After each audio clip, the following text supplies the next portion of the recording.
Magandang araw po diyan sa mga kababayan natin diyan sa Pilipinas. Lalo na po dun sa mga plano na magpunta dito sa abroad, lalo na po dito sa Canada. Kukwento ko po sa inyo kung paano kami nakapunta dito sa Canada ng napakabilis lang panahon. Yung pong noon pong una ay wala naman talagang plano na yung mag-abroad. Wala po kami ka-idea kung paano mag-abroad dahil kami po'y kontento lang sa buhay. Yung asawa ko po'y isang teacher sa college. Ako po na nagtatricycle, nagbubukid at may mga sideline pa. Kaso lang po ay isang araw noong 2008 ay nakita siya nung kanyang kaibigan na in-invite siya na kung gustong sumama na pupuntang Maynila para makinig dun sa paseminar ng yung mga gustong magpunta ng Canada. Kaya po sila ay lumuwas galing Infanta Quezon papunta dun sa agency sa Makati kung saan yung pagdadausan ng seminar. Hindi sila po nagpunta. Tapos kung sila ay nadoon na ay inassist po naman silang maayos ng agency. Tapos nung matapos po yung seminar ay yun, in-evaluate po sila. Ang sabi, pasok daw po sila dun sa mga qualification na kinakailangan. Ang akala ko po noon ay siya lang ang mag-a-apply papunta nga dito sa Canada para mabayaran yung aming utang at saka matapos yung aming bahay at may kaunting puhunan pa. Ang kaso lang, sabi po ng agency, mas maganda daw po ay kung family para kumbaga mas may opportunity pa.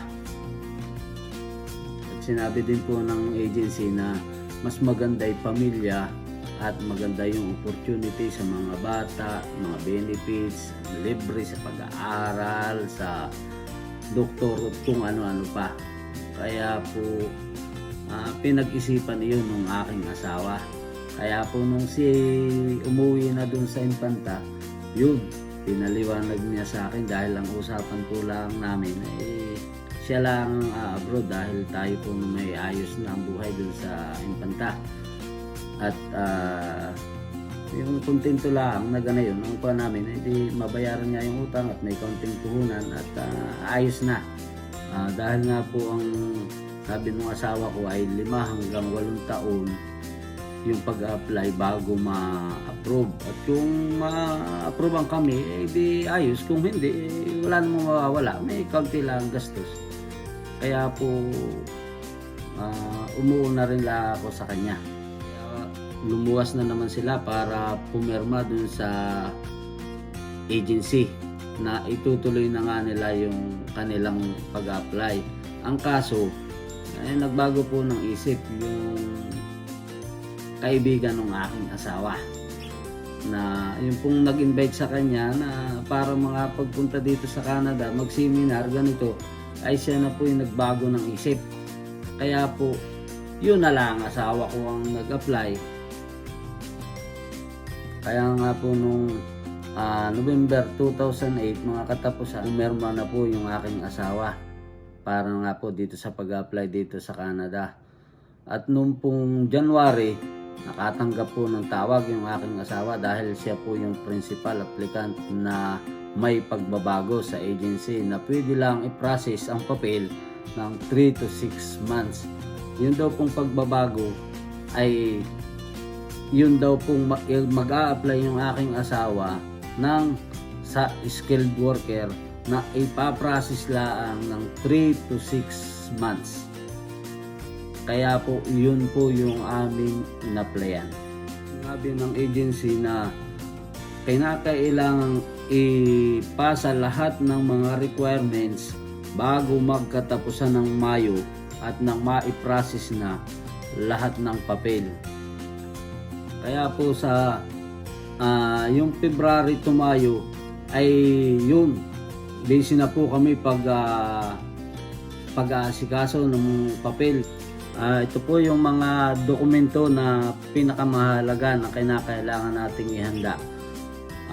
Passport, NSO, birth certificate, marriage certificate, Sinumar, NBI clearance, police clearance, certificate of employment kung kayo po ay nagtatrabaho, job description, resume, transcript of record ng high school at college.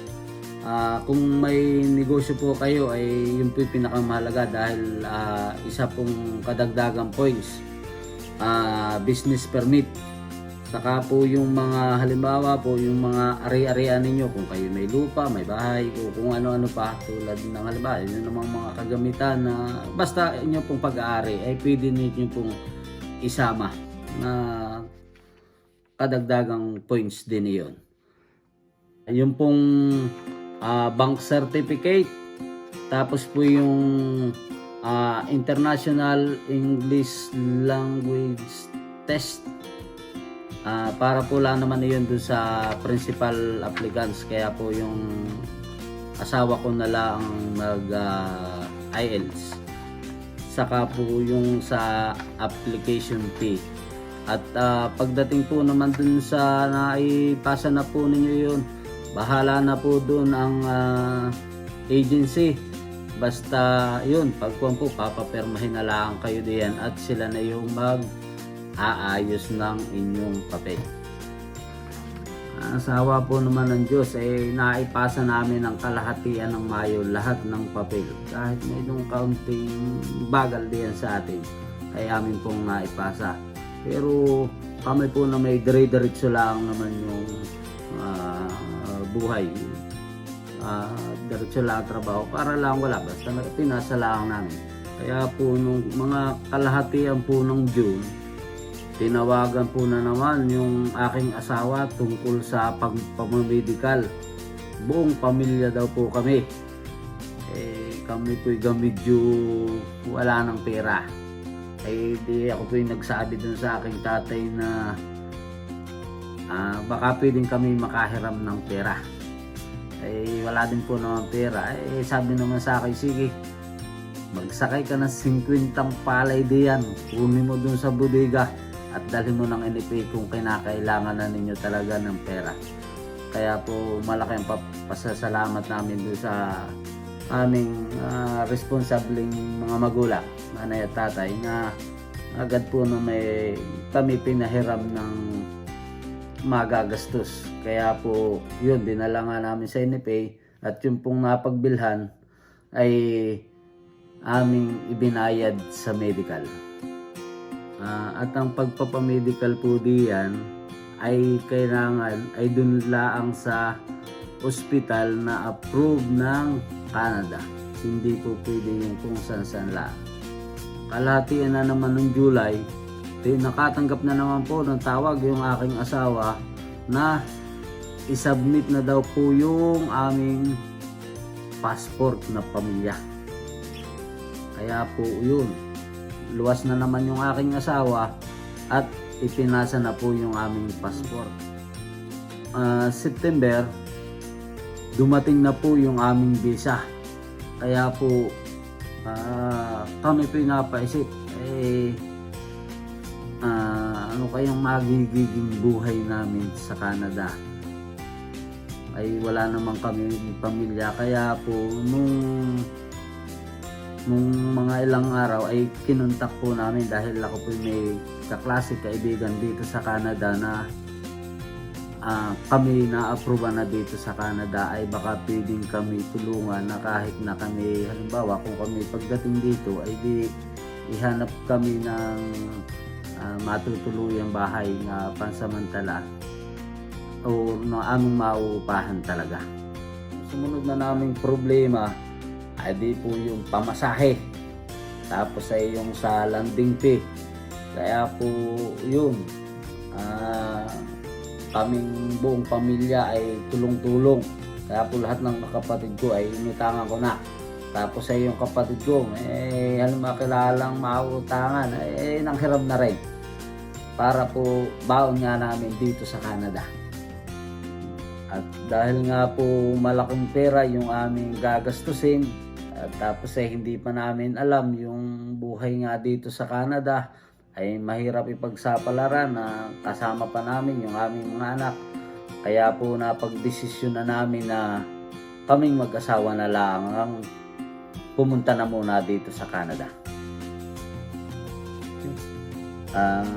Kami po ay umalis diyan sa Pilipinas ay October. At buti na po lang at di tayo ngayon may kaibigan, tayo po ay sinundo sa airport kasama ng kanyang kapatid. At buti po naman at bukas kamay yung mag-asawa ng aking kaibigan na kami doon muna tumuloy sa kanila. Yun po ang aming istorya ng pagpunta namin dito sa Canada. At nung kami po narito na ay mga ilang araw po naman ay di kami po hindi muna makakita ng trabaho dahil recession. Pero may doon po kaming nakilala na isa na mag part-time daw muna. Kaya kami po pagkalipas ng 2 linggo, mga 20 days ata, ay yun, umpisa na po kaming magtrabaho ng part-time. Tapos pagkalipas po ng ilang buwan, yun, natawagan na din po. Ako may sinamahan ng aking kaibigan pag-apply kung saan kumpanya. Tapos na nagbasa ng mga resume. Yun po, ako naman ay natawagan dun sa pinagtatrabahuhan ng aking kaibigan, dun sa kanyang pinagtatrabahuhan, na hanggang ngayon po ay ako pa 11 years na nagtatrabaho doon. Ako po sinamahan niya pag interview, pag medical at kung ano pa. Tapos po pagkalipas nga ng 6 na buwan, sinundo na po nung aking asawa yung aming anak para sama-sama na kami dito sa Canada. At sa ngayon po na may ayos na yung aming pamumuhay sa Canada. Yung pong buhay dito sa Canada ay baka po sa maaring part 2 na lang ng ating kwento. Marami pong salamat.